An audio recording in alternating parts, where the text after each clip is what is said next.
What surprises me most about this budget is that it's so much like last year's budget, which was a very bad budget, which attacked all kinds of programs that people depend on. It had a huge cut for post-secondary education, and we're seeing the same kinds of things in this budget, even though government has a lot more revenue, and that's what I don't understand.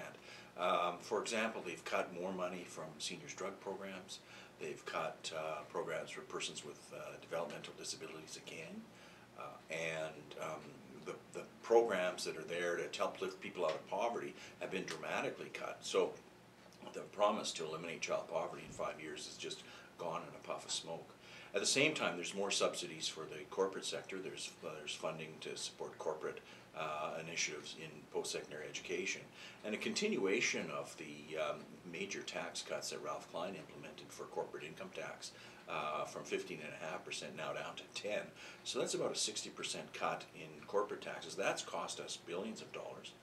And of course, the flat tax raised taxes on people with middle incomes. If you earn $70,000 a year, $80,000 a year, you pay hundreds of dollars more than you would in another province. But if you have an income, for example, of $1 million or more, there's tens of thousands of dollars less that you have to pay. That also costs the Treasury billions of dollars. So we're way too dependent on oil and gas royalties, and they're very, very volatile. It's like riding a roller coaster. And even when they do have more revenue, as in this year, the Conservatives make sure that it doesn't come to the people who need it most. So what we're seeing is a budget that's going to help the rich get richer and the poor get poorer, and the middle class is going to continue to be squeezed.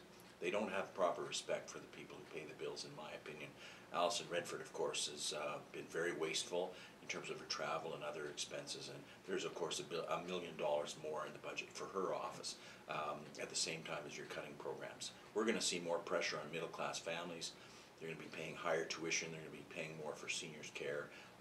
There's still no child care plan in this budget, an affordable child care plan that was promised by Redford. So it's more broken promises, more attacks on low-income and middle-class people, and more goodies for the rich. Just what we've come to expect from this progressive Conservative government.